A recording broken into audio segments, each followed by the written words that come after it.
Pinagpalang hapon na naman sa atin mga repa. Ngayong araw po pala magluluto tayo ng paanong manok na nag-trending sa Facebook.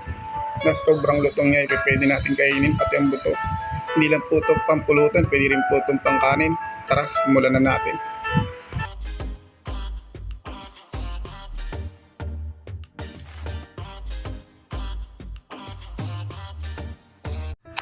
Ang una po pala natin gagawin dyan is linisan po muna natin yan.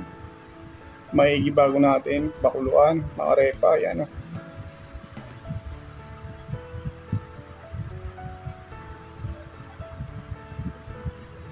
Pagkatapos lagyan na natin yung mga repa, sabay na natin sa pagpapakulo niya, mga pampalasa niya.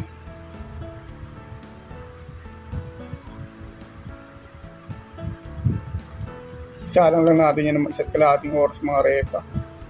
Sa ibang video kasi 2 oras ata nila sinasalang yan. Pero tayo, try natin isa't kalahating oras lang.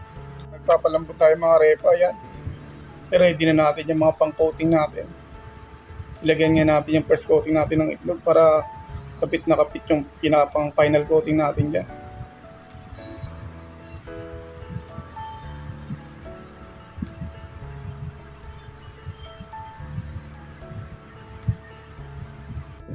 Yan, dalawa natin ang harina yan mga repa. Mamaya lalagyan din natin yan ng cornstarch. Hindi pa pwedeng mawala yan mga repa. Lagyan natin pang spices nya. Dagdagan pa natin yan.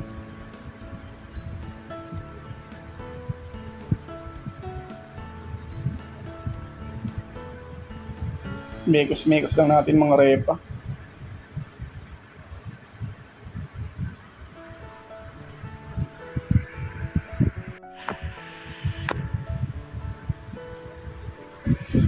Yan, may cornstarch na. Nilipat natin sa magandang lalagyanan yan.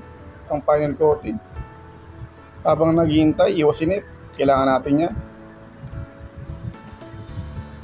Pwede na natin yan tanggalan ng pressure mga repa.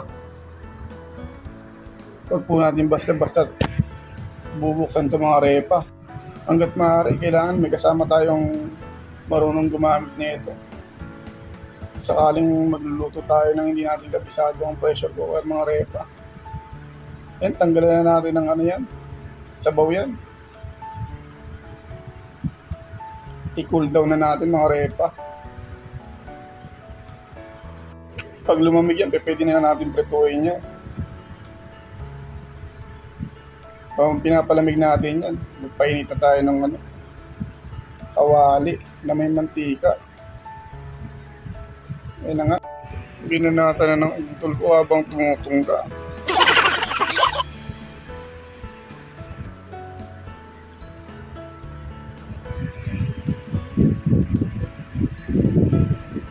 Pinultipol na niya mga repa para isahanan lang.